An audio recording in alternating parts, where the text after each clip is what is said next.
quello è... molto contenta di mi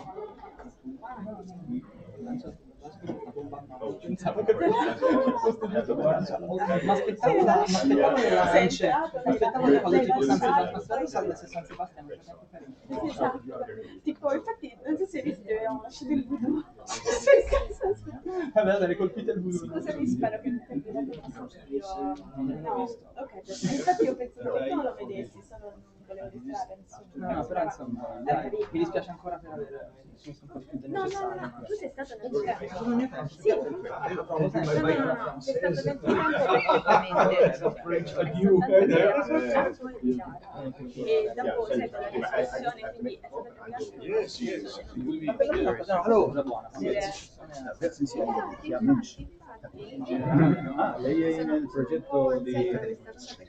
Anzi, è venuto lui? abbiamo Io vicino a molto noi. non voglio...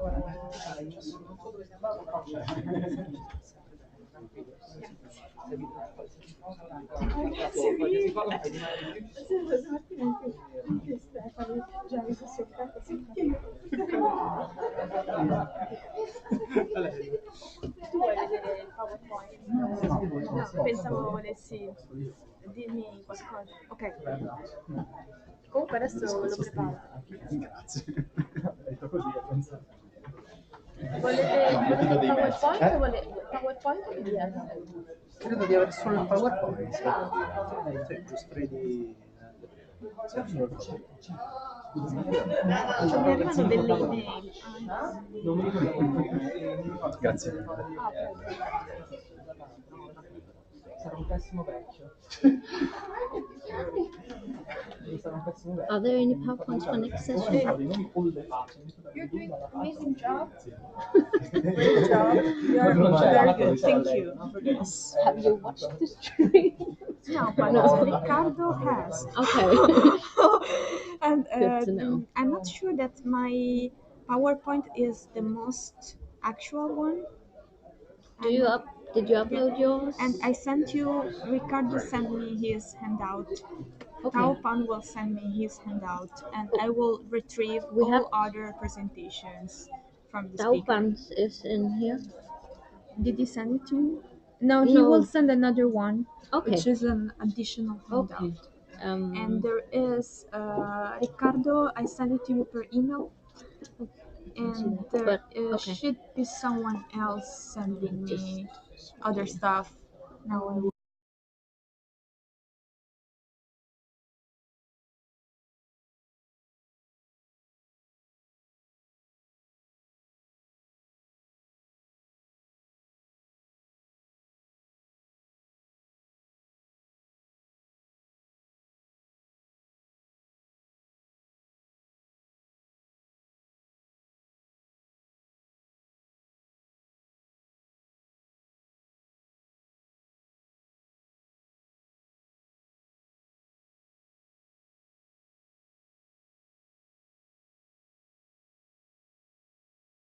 but for the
but for the very high level of their research and activities. And also for all the visitors that come to the department and to the Indo-European field, and postdocs like Laura, who has been here the last years.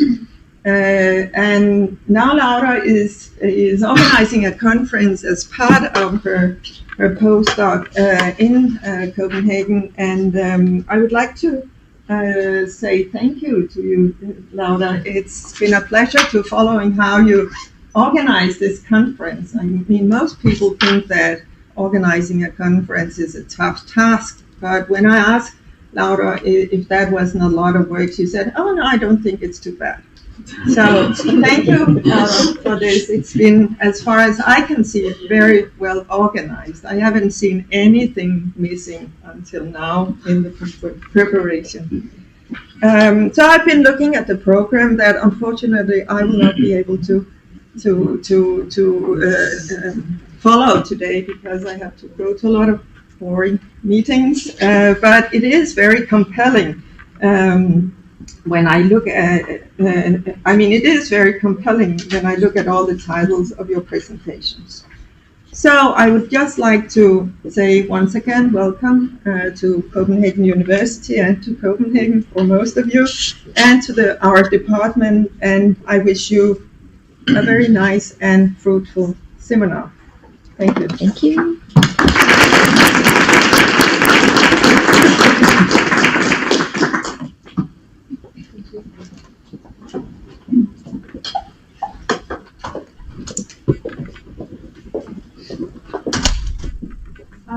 Thank you, Anna, for your compliments. And hello again. And I wanted to say enjoy Copenhagen for opening the. I don't know, but I hope you had the chance to enjoy yesterday for sure, and that weather will be better tomorrow. Finger crossed. I don't know. It's really unpredictable. Well, first of all, and in connection to what the head of department said, I'd like to thank the department. It was, I had terrific support from the Department of Nordic Studies and Linguistics for the organization of this conference. And that's why it looks kind of easy every time. How is it going? Oh, that's fine. So, of course, because they're terrific in the support. They said yes to everything I've asked, and I'm grateful for that. So thank you again. And I've been wondering in the last few days about what I could say to open this conference, and of course I thought of talking about how myth, poetics, religion, and the comparative approach to ancient literature are, first of all, beautiful, and secondly, how enriching they are for us as scholars and for us as human beings in what Martha Nussbaum would call the search of meaning. I think that I shouldn't tell you this because you all know about this. I mean, your response to this conference was amazing, and I have also seen your. I've been in touch with all the speakers, and I've seen how concerned they were about their talks, their abstracts, everything. This is proof of how much you care, not only of your work, but only to the quality of the field. So I will rather talk about what this conference means for me as the organizer, and as a scholar, and as a person. So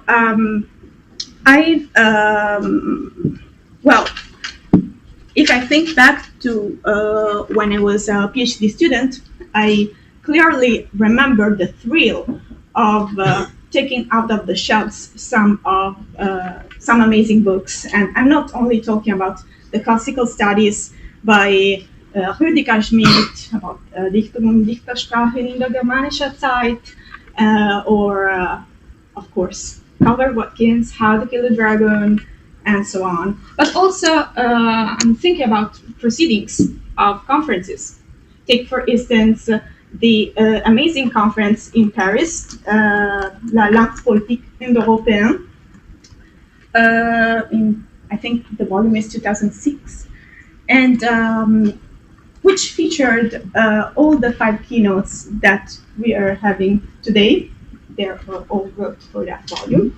And I remember how when I first read the book, that I was so amazed. I thought, wow, I wish that I were older, to have been older to participate to that conference, to enjoy as an audience, not as a speaker maybe, to enjoy the atmosphere, to take part, to listen to the talks, to meet these people who gave such amazing papers.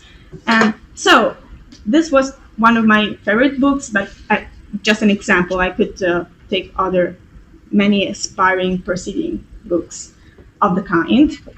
And so, in few words, a conference on poetic, myth, and religion was my dream. And so I know also that this was also the dream of some of the participants today, that this conference has been on your radar. This was, of course, by quoting Michele Bianconi. Well, thank you for your response. And I'm just so happy that I could put it together. And, well, with this, it's just, I want to say thank you, because you are, with your response, with your interest, with your participation, you are making this amazing event so amazing. And with this, I close my little therapeutic speech about my younger Laura in the PhD. And just a few other practical announcements for you. You all received a conference kit, I believe. You already know about that, but I'm talking now to the speakers directly. It contains a Kultur pass. This is this little brush that you find, and it's for an event which takes place tonight in Copenhagen. I hope the weather will be better so that you can go around. But in any case, yeah, it's not something that we really have a fixed schedule. We are flexible. I just want you to enjoy that. So I hope you will do so.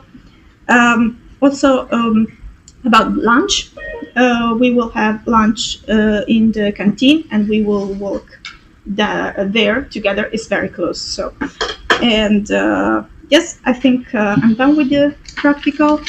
Yes, of course. I would like to introduce you the people helping me. Pernille, who takes care of the streaming, and you have probably already met Amy, Katrina, and Christiane, who are currently outside and who are helping me. So feel free also to address them if you have any things you might need. And with this, I close. I don't know if we are in time, maybe 5 minutes shorter. And thank you again. And let me see with the time, maybe we could use a shorter. Okay, 10 minutes. We can use maybe a 5 minutes break or 10 minutes break, and then we start at 9:30. Thank you.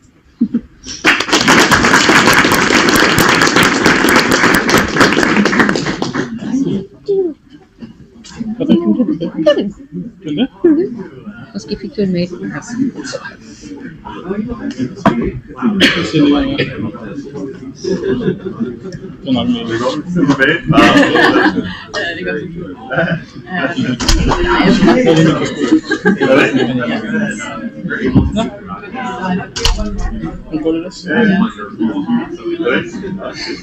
Jeg har bare brugt tid på at lære alt det her streaming her.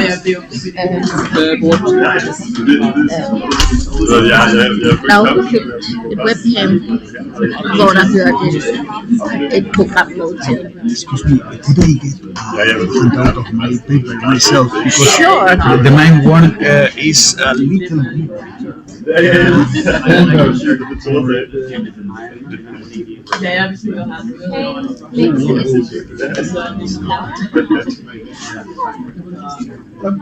He sorts everything out.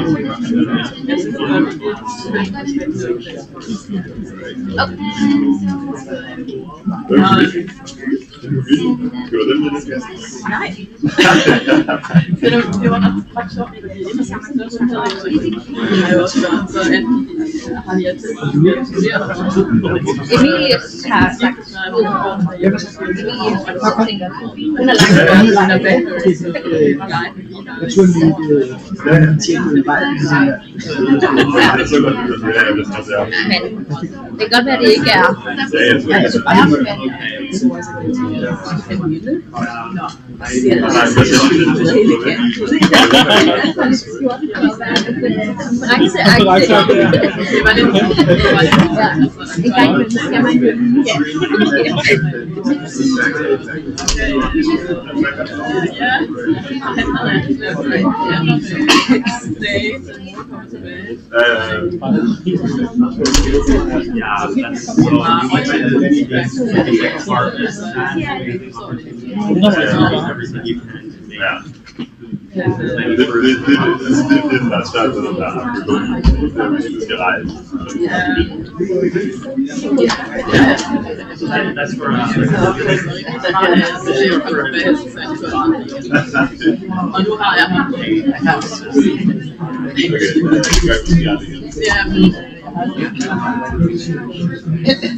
Det sker jo så meget i det. Så det er også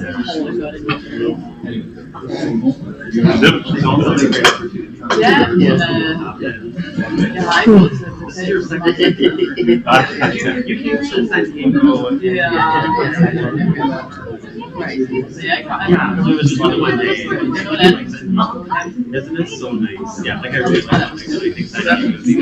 råd i gang i teknologien her.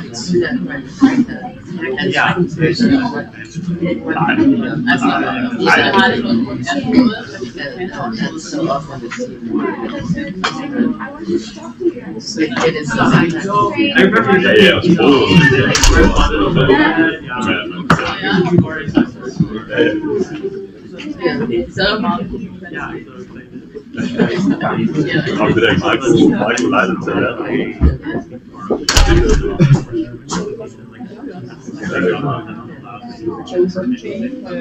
men jeg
Culture, religion,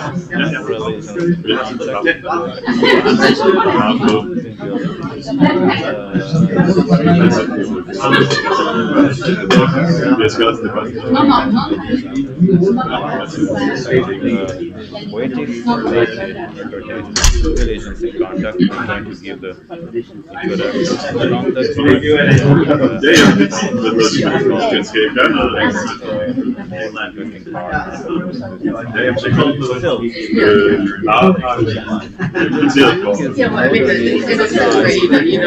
context, corresponding to the capital city of the idea or Kemal in northern Syria, Turkey, and the chronological coordinates of Anatolian culture ran from the 11th to 8th century before Common Era. From this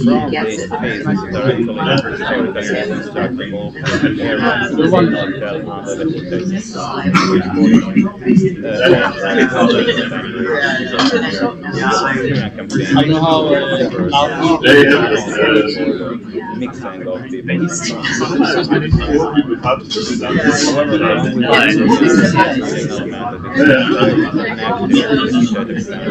Other cultural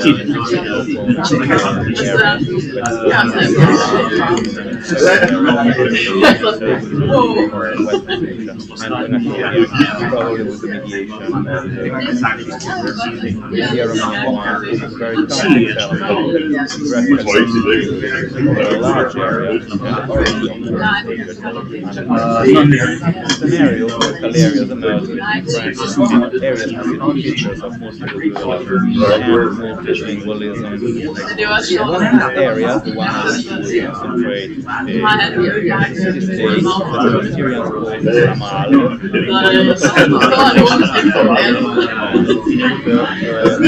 denomination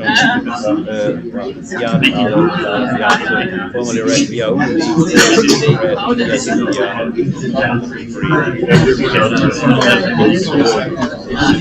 It's located in northern Syria, interfacing with the Euphrates region, to the west Cilicia, and to the east area. You know the names of the started from the late 10th century before Common Era, and starting from the late 9th century. They are Aramean, who bear Lydian names, indicating inscriptions, Thessalonian, and later standard first ruler of the Lydian name, Kilamua or Kulamua, certainly an Aramean, his longest inscription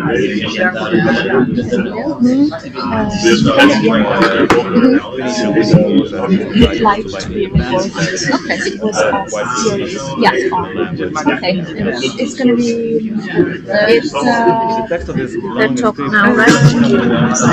The third is on. I'll just leave it.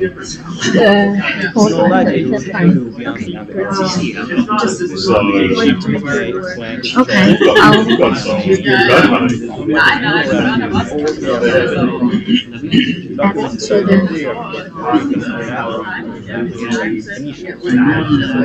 Text by an Aramean ruler who bears the Lydian name and the position of the English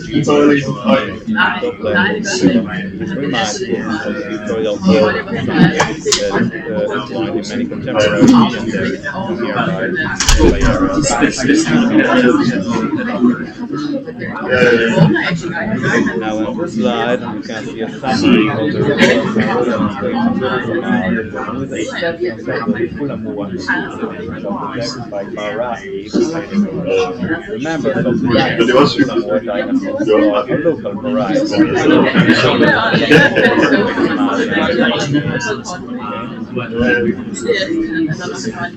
Now, non-royal texts of Judaism, written in different languages, European and Russian. One of them, the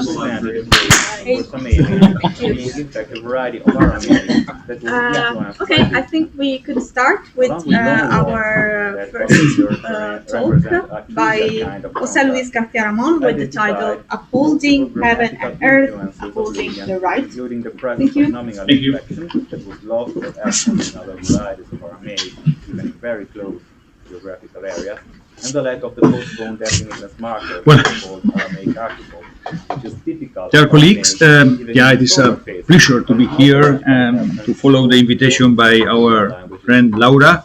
And let's go to our point. The collocation uphold heaven and earth with a deity as an agent is a metonymic merism in terms of Calvert-Watkins terminology for cosmos. This is well known. The collocation is attested in several languages, including Anatolian in the myth of Upeluri. And it is all in the framework of myths and conceptions, which actually deeply differ from each other in the different traditions. Despite the fact that the collocation is expressed in the different languages by means of different expressions, lexems, and so on, and with many varieties, there is something in common.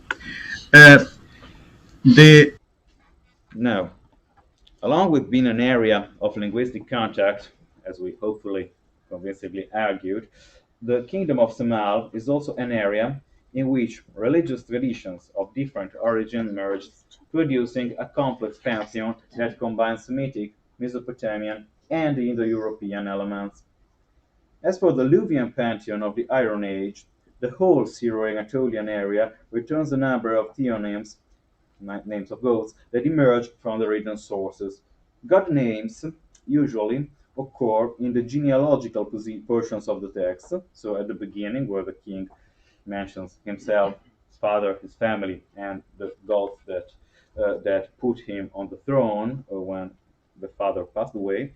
In the offering lists when they are present, but they are not so frequent, unfortunately, and quite frequently, instead, in the final curse against the violators of the stela, where the gods are called to punish the transgressors and offenders. Composition of the Luvian pantheon of the Iron Age is a mixed one. Beside generic references to groups of gods, specific theonyms occur that go back to different traditions. Some of them are originally Anatolian, while others may derive from earlier Syrian tradition that, however, may be inherited from former Luvian pantheon, and they are not the result of synchronic contact during the Iron Age. So whatever we find when it's not Luvian, this does not mean that it's not already culturally Luvian at the moment of the transition from the Bronze Age into the Iron Age. Again, however, there are other names that certainly derive from contemporary Syrian and Syro-Mesopotamian tradition, and this kind of situation is typically represented by local areas of cultural and linguistic contact in the multivariate scenario of northern Syria in the early Iron Age. And while this pattern is in part extended to the whole Syro-Anatolian area, the situation in areas of linguistic and cultural contact, of intense linguistic and cultural contact, such as Cilicia, for instance, or Samal, is particularly interesting and particularly complex. Now, as regards Samal, the royal inscriptions testify to the existence of a number of divinities that protected in a special fashion the royal family, so family gods, basically, which is a very Syrian and a very West Semitic thing, not just typical of this phase. And in fact, they are mostly Semitic. and Mesopotamian goats, sometimes with local connotation. So we have Rakibel, who is the most typical and consistently present member of the list of gods. He's the god of the family of this family, of this dynasty of rulers.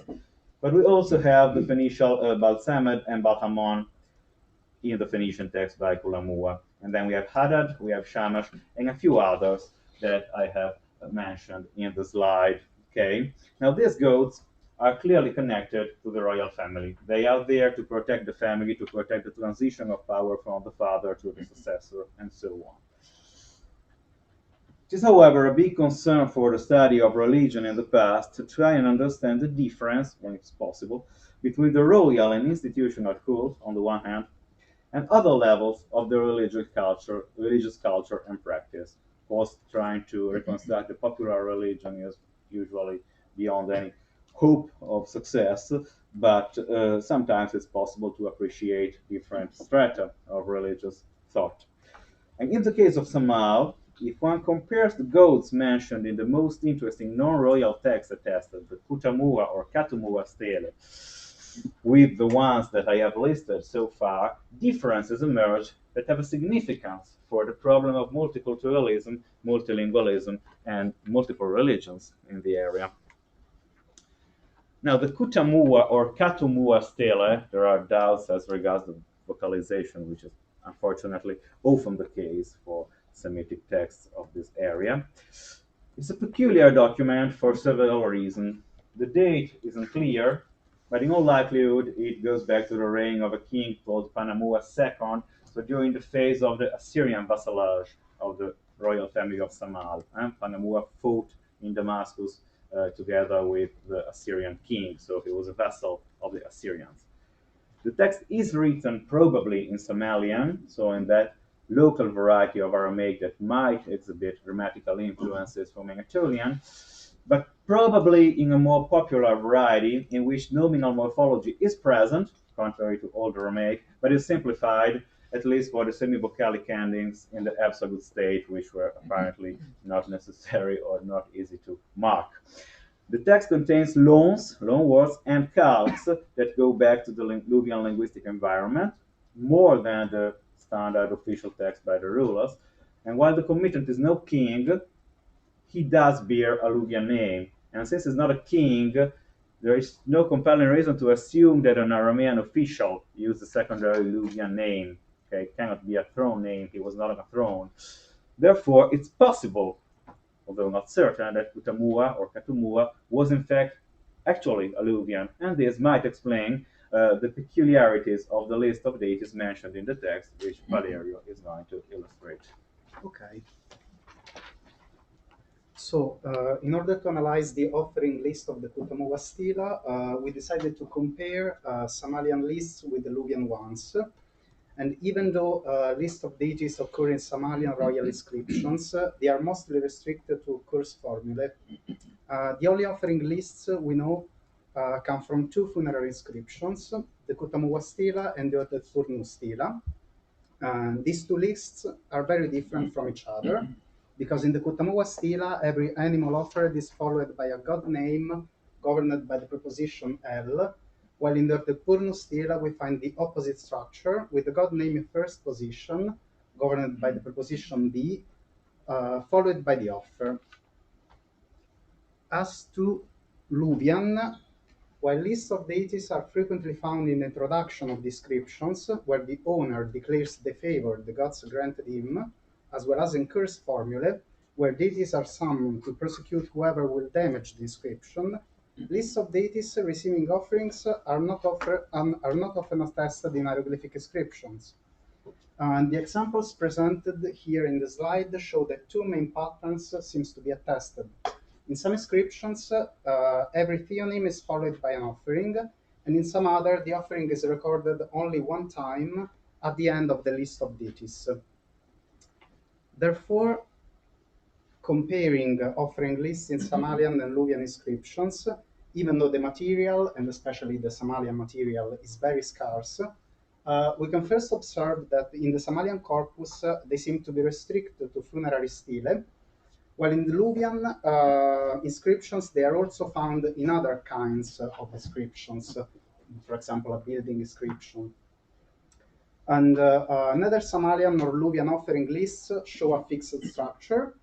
And finally, offering lists, offerings seem also due to the owner of the monument, namely the deceased in Samalian funerary inscriptions, while in Luwian, obviously in Luwian non-funerary inscriptions, only the gods receive offerings, while in funerary ones, offerings are often prescribed for the statue of the owner. So now we can turn to the pantheon attested in the KTMW stela. And first of all, we find the two hypostases of the storm god, hidden behind his Semitic name, Hadad. The first one bears an unclear epithet, made even less clear by the confusion between the letters R and D. According to Jakubowicz, this sequence may represent a Luwian epithet, Harpatalli, Hallai, which is the best solution provided so far, even though such an epithet is currently not attested in the Luwian documentation.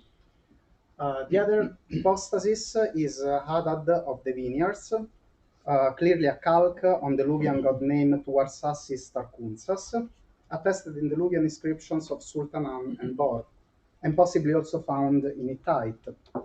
Another deity that does not pose any particular problem is Shamash, which represents the Luwian solar deity Tiwad. So turning to the next deity, the identification is also unproblematic, since Kubaba is a well-known Syrian goddess, frequently occurring in Luwian inscription. What is unexpected is the final waw, which according to Younger seems to point to an Assyrian reading, Kubabu, as emerges from the pseudo-logographic writing Q3 Kachu in Neo-Syrian onomastics, where Kachu is the logogram for door, whose Akkadian reading was Babu.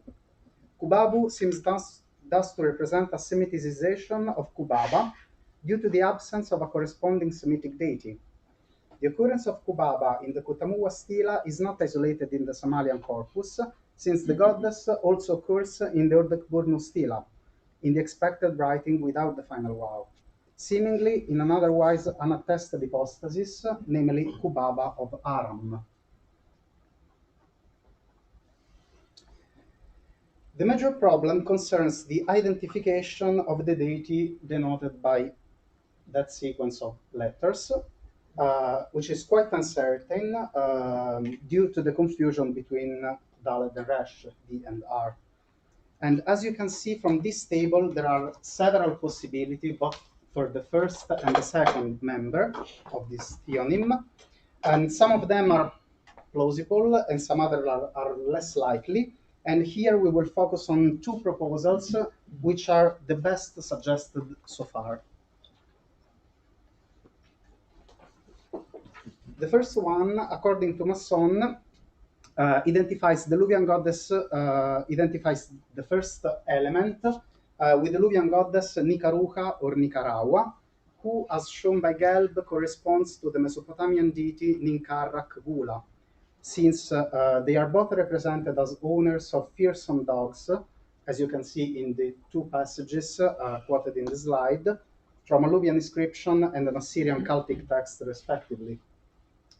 Since the dogs are the main characteristics of this deity, the second element of the noun could represent the Aramaic term Sayyadin, hunters. Possible objections to this identification are the fact that Nikaruha is not frequently attested in Luwian sources, but this is also true for Tarkunza of the Vineyard, who certainly occurs in the KTMW stela, and the fact that Nikaruha occurs so far only in course formulae, even though this is not a compelling argument. According to a different hypothesis, recently suggested by Fales and Grassi, the meaning of the theonym would be official of the ants, which should be understood as a periphrasis for the Luwian stag god Runtiglia, which is written with the logogram Cervus. Runtiglia is clearly associated with the hunting practice in some Luwian inscriptions, and we may add as a parallel that Runtiglia is expressed by means of a periphrasis, Reshef of the goats, also in the Phoenician version of the Karatepe inscription. And we should also know that the designation official of the Hansen is reminiscent of the title Lammakush Kursas, so the tutelary deity of the hunting bag. So in our view, this is the best identification so far for this god. And finally, it's necessary to address this issue, the issue of the soul in the stela, because at the end of the offering list, the last offer is due to the Kutamuwas Nebesh. This word has different meanings in Aramaic, and the basic ones are life, breath, and soul. And therefore, according to Pardi, the text would say, Aram for my soul that will be in this stela, suggesting that the soul of the deceased actually lives in the stela after death. The same explanation is offered by Masson and Melchert. The latter stressing that the idea of a living soul independent from the body has a clear Anatolian background, occurring in a Hittite text that describes the journey of the soul after its departure from the body. However, such a text only proves that an idea of soul existed, and there is no indication that the soul lived in the stela after the death. Therefore, this idea could be an Iron Age innovation, which could be supported by the twofold value of Nebesh in Aramaic, which indicates both the soul life and the funerary monument, as is clear from later Aramaic inscriptions. However, more recently, Hawkins suggested a different solution, and according to him, Nebesh would be a calque on Luwian Atri, meaning both self and image. So the offerings would not be due to the soul of Kutamuwa, but to the image of Kutamuwa, which is on the stela, which is represented on the stela. And no idea of immortal soul would thus be involved. Since neither the Hittite Luwian tradition nor the Semitic one seems to support the idea of the soul living in the stela, the interpretation of Nebesh remains quite problematic. Hawkins' hypothesis may be correct, but in our view, it cannot be a calque on Luwian Atri, because offerings in Luwian inscriptions are due to the tarud, so to the statue of the owner of the inscription, and not to the Atri. So it's tempting that Nebesh is a calque on Luwian Atri, but it's quite unlikely in our view. The other possibility is that Nebesh generically meant a funerary monument, and obviously in this case, its collocation would be by the stela and not in or on the stela. I had a last point, but probably I can skip this. Okay. Yeah. So, concluding, Stamal was an area of intensive and long-lasting cultural and linguistic contact that in all likelihood went back to the late Bronze Age, involving Semitic and Anatolian elements that coexisted at least until the 8th century BC, and possibly even later. Beside well-documented cases of linguistic interference, the local pantheon also reflect a mixed scenario, with a larger amount of evidence for Anatolian penetration occurring in Kutamuwa's personal pantheon. Thank you. Thank you.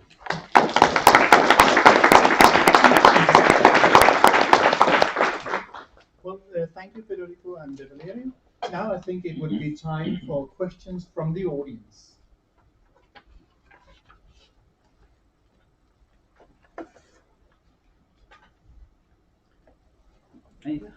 Yeah, so just to be completely sure, so so you don't believe that Nebesh corresponds to Atri mainly on the structural reasons, yeah? So that so usually you find in Luwian texts rather Tarud than Atri. So this is the main reason. Yes. So the semantics, you think it's not so important in this case. Yeah? Well, it depends on what you think the semantics of Atri in Luwian is, because it's much less clear than Hawkins claimed. As a matter of fact, I don't really think that you can prove it meant image at any point.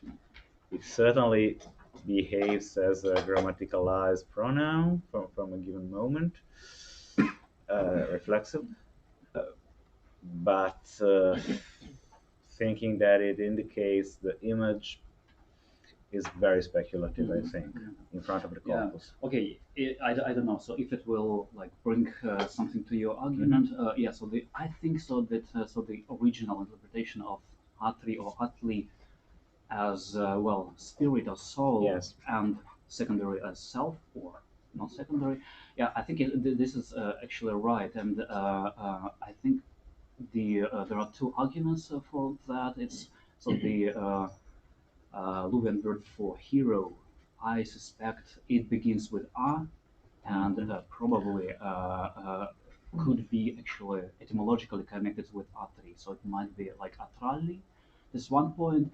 And the other point is the Lycian, Itlehi. And I think Itlehi is, well, it looks like it's indeed so like spirits of the dead or something like that. And it would be very, seducing to connect with Atli or Atli. You know? I see.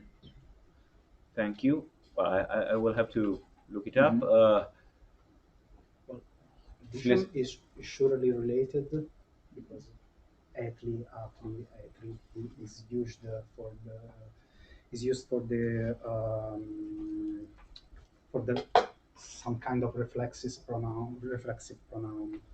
So the owner of description usually build the monument for himself, Atli. I translated. But I think there is no evidence for a meaning image. No, in English definitely not. So I would go a little further. To me, there is currently no evidence for the original pre-grammaticalized meaning of Atri either. But I will have to look up the references you gave me. Thank you. I think that the etymology is not clear because it may be connected with Etor, Homeric Etor, but it's not sure. Any further questions or comments?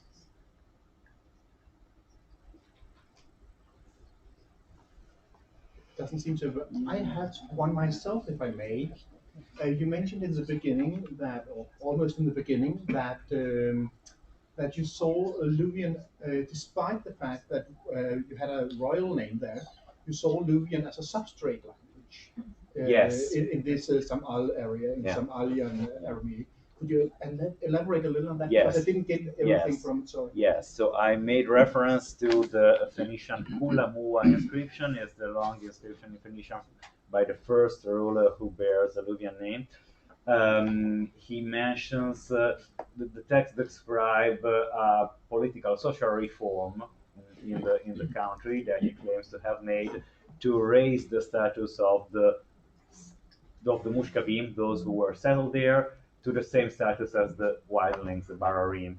I think that this means that he decided to raise the status of the former Luwian inhabitants after the Aramaic invasions. So I think that the language of the substrate occasionally became also an element of political prestige because he wanted to clarify the condition of two demographic components. So of course it's unusual, it's the opposite situation, but it's historically motivated. Okay, thank you. Any further questions? I think we have time for one more very short question or comment. Okay, since that does not seem to be the case, then thank you again very much. Thank you.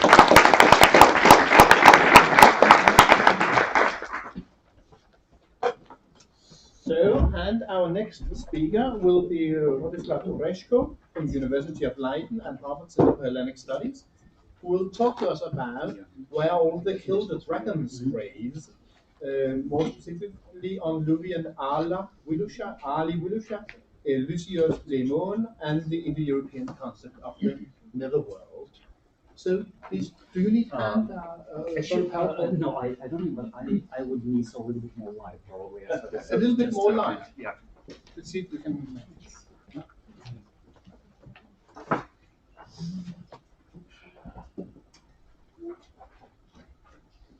So I start with saying my grazie to Laura. So thank you for bringing us together. And my talk will actually concern not so much dragons, but souls. And actually, in a way, it's very nicely continues the previous talk.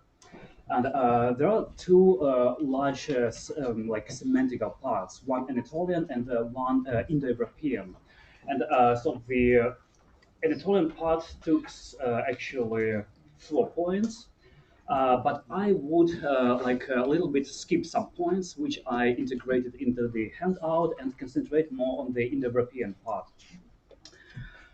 So the story begins actually with a quite famous or infamous passage from KBO 411, so which covered Watkins treated in in several of his works and famously in his manual on killing the dragons. And it's a very short passage actually, which consists of 2 lines. So the name of a deity, who is like being celebrated, and the phrase "Achata alati aviata vilusati." And Watkins interpreted it as when they came from steep Vilusa. So the phrase sounds actually very nice, very exciting, but actually beneath it is an abyss of uncertainty. And it concerns not only Vilusa itself, which is actually crucial for Watkins, but also the epithet, which is attached to it, and ala, high or steep, as Watkins translates it. And he sees this in a poetic collocation corresponding to Ilion Apine. So the interpretation of ala as an adjective is accepted by some scholars like Melchert, Heinel, Jakubowicz. And actually recently has been also modified to a degree by Jakubowicz and Ricken. So they want to see it now like remote parallel. But the point is that even the definition of the verb as adjective is highly dubious. And earlier, so there was there were a number of proposals which claimed it is a noun. And mostly, so one interpreted it as a noun for sea waters. So actually, clearly, so in connection with the Greek gods. But in fact, so the interpretation of Vilusati, so this is the crucial thing, as Vilusa is, well, I would say plainly impossible on several grounds.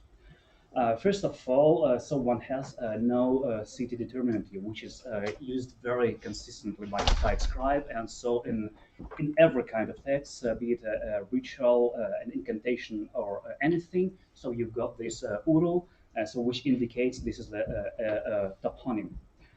The second point is the parallelism with KUB 35102, so which I discuss in the next point, which has no Vilusati but only alati, and which actually already suggests that alati is the focal point and Vilusati is maybe something secondary. And the more general point is that the whole concept of Vilusiad, which Watkins produced on the basis of this passage, is actually very, very dubious. So first of all, after completing like my postdoc on specifically concerning the catalog of the Trojans and the dating, so I'm quite sure. So actually agreeing with many scholars that the Iliad itself dates to the so it reflects post-Bronze Age realities, and so the Hittite so it's dating does not correspond, and also the Hittite or Luwian perspective on Vilusa was profoundly different. Okay, but let's turn to the crucial texts which actually suggest something. What is alati Vilusati and what is ala? So the text is a little bit clearer. So, and first of all, because it gives some context, which is extremely important. So, which lacks in KBO 411. So it's also like a little bit broken as so frequently, but still. So in 2 lines of the text, we do have like the identification, what is about, and this is hukmais armavais, which is literally means pregnancy conjuration, but in the context of the comparable text, it can be actually also translated as birth conjuration because it's like interconnected stuff. And this is very important. So because it's clear, so it would be very strange to hear an epic stuff about coming from steep Philusa as strange as hearing Merina Edithea when a Greek lady delivers a baby. So it's pretty much precludes interpretation of Alati Vilosati as steep Philusa. I will skip the details about the interpretation of several terms in this passage. And it's actually not very important. But in any case, so what we can see in this passage seems to describe some strange or unnatural condition or of a man or human being, if you prefer, who appears to be out of control of both his feet and hands. In the context of a birth conjuration, it already suggests some idea. And in fact, some further parallels which we have in Hittite texts of comparable genres, we do have further hints. For example, in some texts, we've got something like Adualis dumu luulu is avitai. So it means that, so like a bad child came, which clearly refers to the birth of this child. And in some other cases, so we do have like a technical term, arsakansi, which means actually so they make or cause to come, which is basically deliver. And so again, so this is the same root, avi, to come. And so given the context of the conjuration, so we can interpret so the reference of somebody coming from Allah as reference to the birth of a baby. And this is quite important thing, first of all, for Anatolian part. So because it looks like, so we got a reference to a world or realm from which human souls come, and so where they live before being born or reborn. Okay, but what is actually Allah? This is a difficult term. If you look at the number of suggestions made, it's clear, so not so easy to pinpoint its meaning. But there are still something like 5 or 6 texts at which we got some idea of Allah or Alinsa in plural. So the first text is point 3, so KBO 35-107. So it describes different, mostly natural features which have not been invited to the feast of the storm god, of the sun god. And so this list is quite suggestive. So because you've got like couples, and so we. Again, so it's a little bit broken, but still we have got, for example, Hapinsa, Hapininsa, which means normal rivers and small rivers. And then so we've got also Haruansa, Haruaninsa, which is roads and small roads, which already suggests that actually each pair of the terms is actually nouns, both nouns in a way related. And then we've got also Alinsa alasamin, Alin alasamin. And looking at it from a purely formal point of view, one could say that Allah is a noun in this case, because alasamin formally is something built with the suffix ma'i, and this is either a participle or an adjective. So whatever it means in this particular passage, I think it's a noun. It speaks with high confidence that Alin is a noun. Second point, so speaking against the interpretation Allah as a high, that we do have actually cases in which Allah and mountains appear separately. So I cite 2 passages, and so again, so this means that Allah is not immediately conceived as an epithet of mountains. Lastly, so the normal, so we do know the Luwian word for high, and is paraya, and is connected so with Hittite parku, and actually we do have some attestations of high mountains elsewhere in Luwian texts. So as a result, the text suggests that Allah is a topographic feature, and so we do not know exactly what it is now. But so basically, so in general perspective, so the two possibilities are open. It's either connected notions, as actually roads and small roads, or rivers and small rivers, or two in a way contrasted notions, as for example mountains and valleys. And I think the second interpretation is likelier, and so there are some texts which actually support this. There is a row of texts which comparable structurally. So one of them, it's the second point in part 2. It features a combination Ali Uwania. And again, formal analysis of this collocation speaks against perception of Ali as an adjective, because Uwania is a normal adjective in Ia, and Allah should be a noun. But what is quite interesting, so we do have comparable things elsewhere. So we have Lapani Uwania or Lapani Wania. And Lapani, so we know, we can be sure about the meaning of this term, is something like summer pasture, something like Alp, so like a high elevation summer pasture. And also, in a birth ritual, again, so it's sends us back to birth problematic. So we have Usal Uvania, which is written in this case with the logogram, and Usal is actually meadow or plain, or meadow or plain if you prefer. So I'm moving further to page 4. And so this row of correspondences, Alawania, Lapani Uwania, Usal Uwania, speaks quite strongly for interpretation of Allah as something flat, a flat kind of terrain.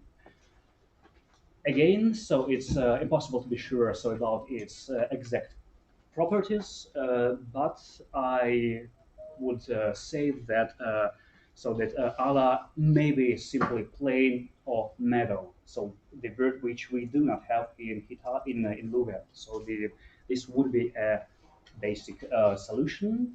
And actually, it nicely matches with what we know about, so to say, the other world in Hittite. So we do have wiluš from Hittite royal funerary rituals. So wiluš is not only normal meadow, but also the meadow of the Netherworld or the meadow of the other world. And so this nicely actually confirms the idea, so that the human souls come from a sort of plane of the Netherworld.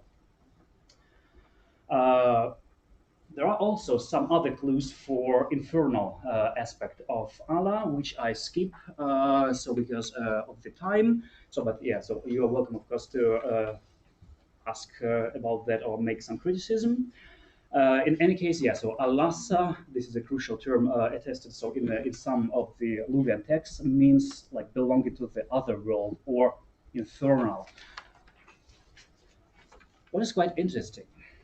So if Allah concerns like Anatolian realities, and it's like actually the term Allah itself, I think it's an aerial term designating like flat kinds of terrain.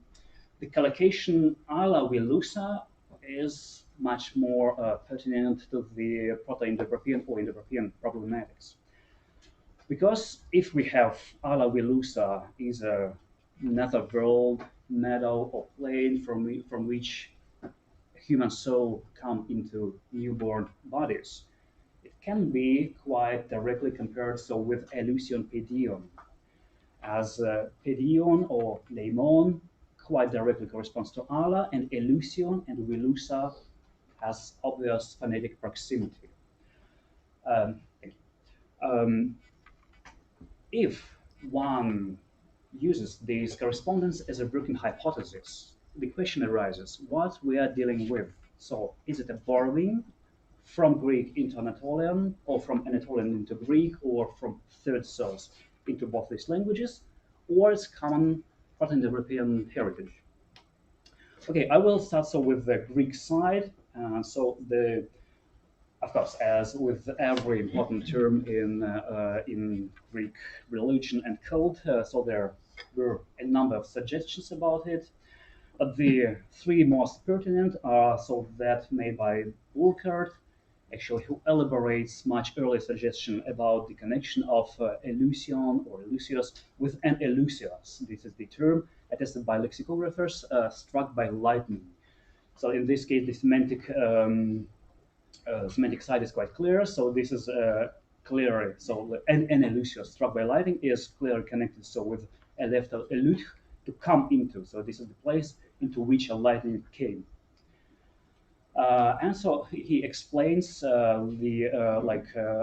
actually false analysis of an Elysio as an Elysio in Elysian as false analysis on the part of Homer or Homeric tradition. So the Buchwell proposed, quite along the lines which I'm pursuing here, so that that Elysian is actually connected so with Wellu. So the Hittite term for Netherworld. The idea is actually quite good semantically, what explains quite a lot of things, but it's difficult formal. And this, the formal side was actually criticized by Bakers in the most recent treatment, as far as I know. In 1998, he criticized both Buchwell's and actually more detailed by Burckhardt's suggestion.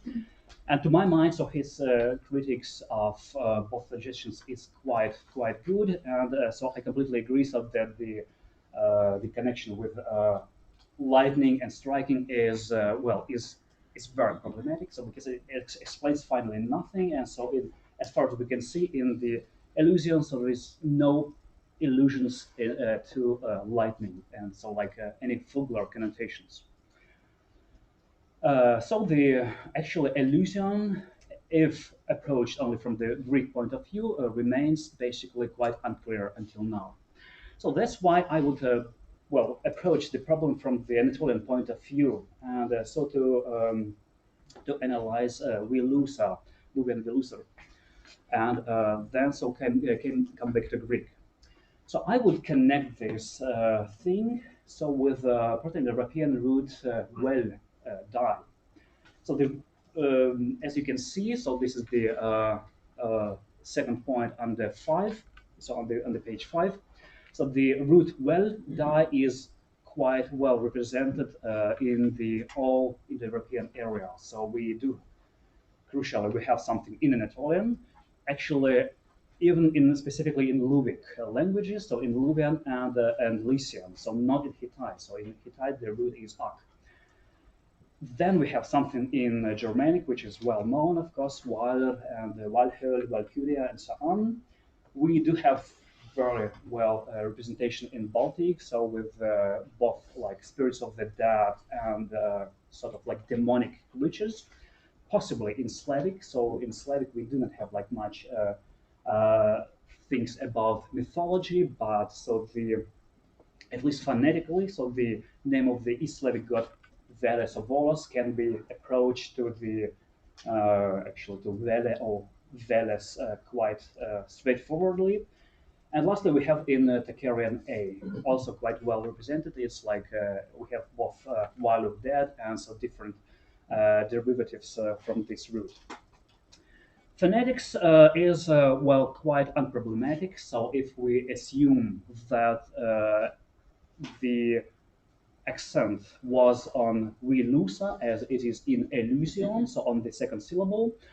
So we've got an unaccented position, and the raising of A to E is actually unproblematic, and it's attested for Anatolian itself. Morphologically, I would interpret the word as an S stem based on the old U root, or U stem actually.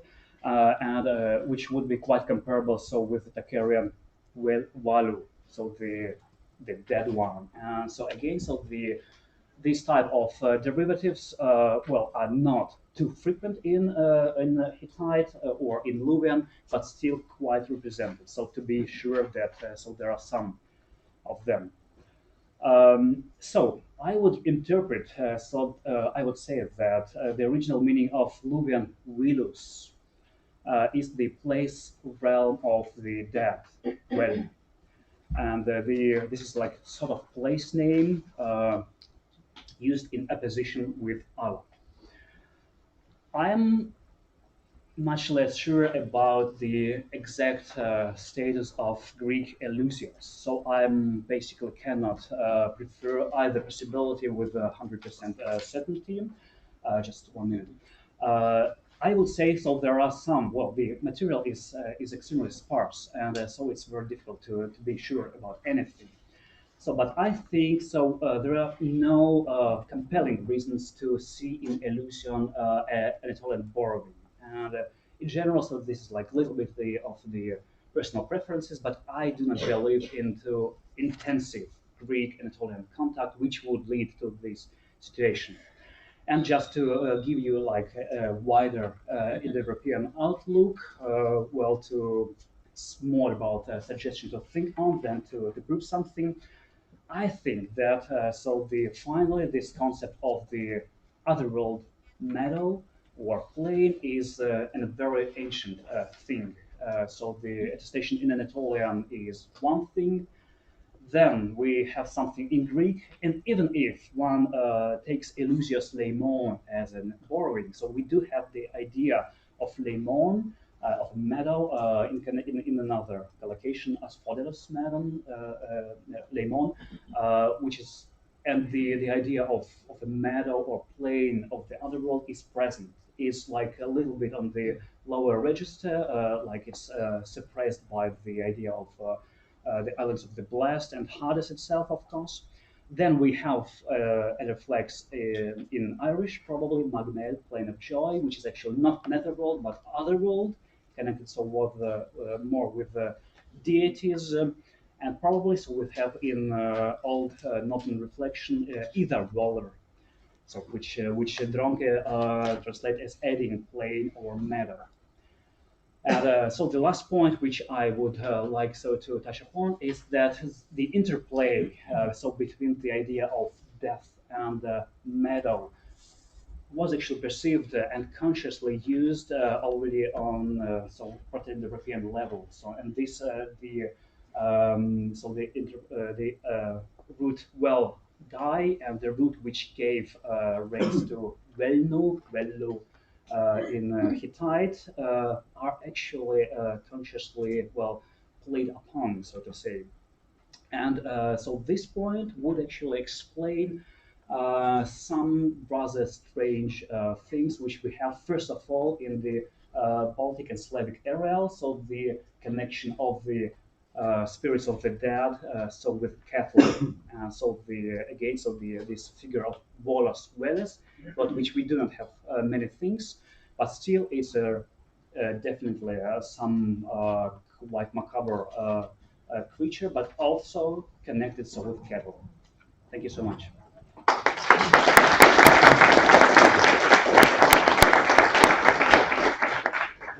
Okay, yeah, thank you, Rostislav. Do you have any questions for this talk?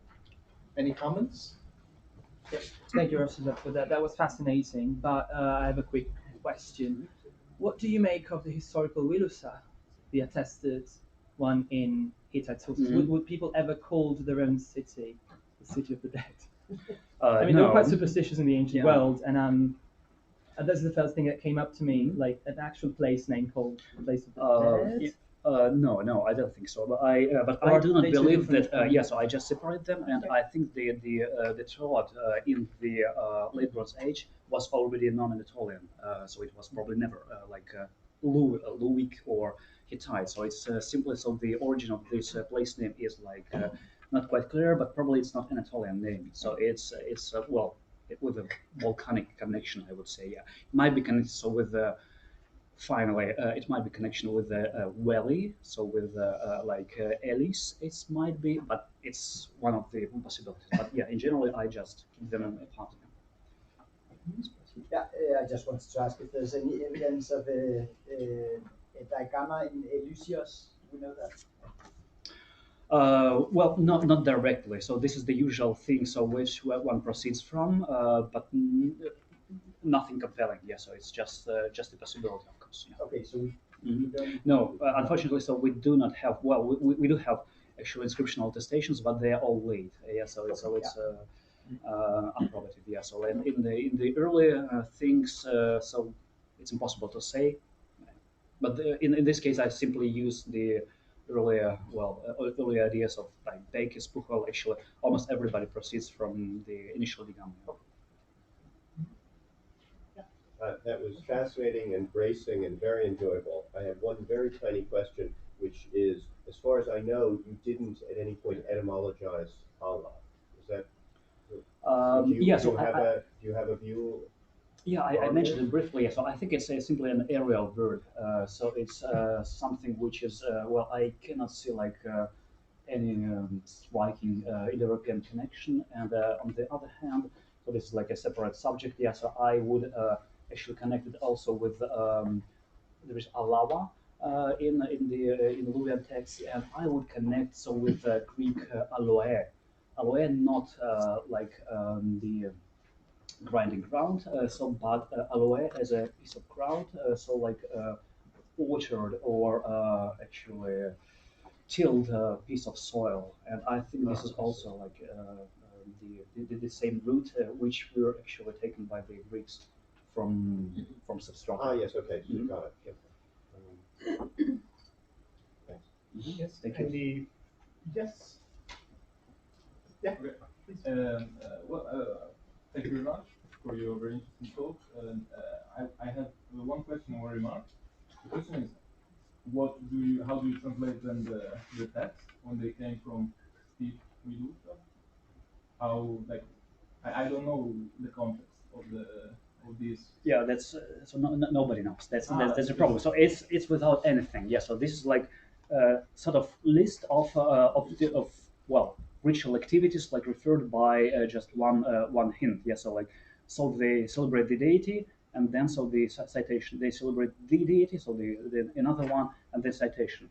And yeah, so I integrated this actually into the handout into it's three the last paragraph, so on the point 2, and I think so the name of the deity Suvasuna can be actually quite naturally interpreted as a deity of pregnancy, of the deity of the filling, of fullness, so to say. Yeah. So and I think so. Finally, so this is the so they celebrate the deity of the birth or pregnancy with well, with a ritual or a song probably. So we do not know actually exactly, which begins so when the human being comes from the well, Netherworld meadow.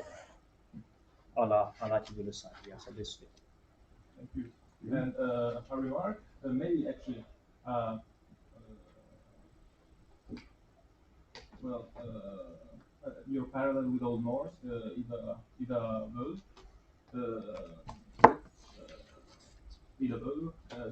that's quite interesting, but I'm not sure if you can really connect Ida. I'm not sure that Bronke's translation is still very sensible. Huh? Yeah, I mean we can talk about this later, but anyways, it could be an Yeah, no, that's actually very interesting. So what would you say? And so in general, so this well, I actually forgot to integrate also like the old so Rigveda material. Of course, we do have this is like it's known since Puchwell, so we do have a reference, the connection of the cattle and sort of plain also in Rigveda. So this is like the Gavyuti of Yama. Yeah, so this much more pertinent actually. But yeah, so what I tried so to do in the last section is only so to give some possibilities. Yeah, and I think so. The general idea, so that in some Indo-European traditions, so the idea of sort of like infernal or netherworld fields were preserved like completely, and in some other traditions it was like a little bit generalized as the fields of other world, and so the something located somewhere. Yeah, so like on the other hand, on the other like in a different dimension of this world, and so this might actually function. Yeah, finally. We have time for the shortest question and answer ever posed and given in an academic context. So very short comment. Just reflection. The idea that are you considering that the idea that this place of the dead is also the place of those who died in war, those who died heroic deaths, so to say, because that's very much the case when it comes to Valhalla, and also to of course Elysium. No? Mm-hmm. But you seem to suggest that this is just the place where the dead end up. But this, I would say, is the rationale behind these places. Well, yeah, I would say in the later traditions it might be a sort of like specialization of the so because there was like different sort of, so the main Greek concept was Hades, yeah, so, and so they preserved like an illusion on the fringes of the ideology, so to say, and so they might be actually specialized, yeah, so like narrowing down so the originally general thing, so the world of the dead to the world of the chosen dead. So later developed. Mm-hmm. Okay, I think we'll have to end the discussion now. Thank you again very much. Thank you. I think Laura will tell us something about lunch. Yes. Am I right? Yes. I just have to distribute a lunch ticket to the speakers, so please come to me so that I can give lunch to you. Can we meet I don't know if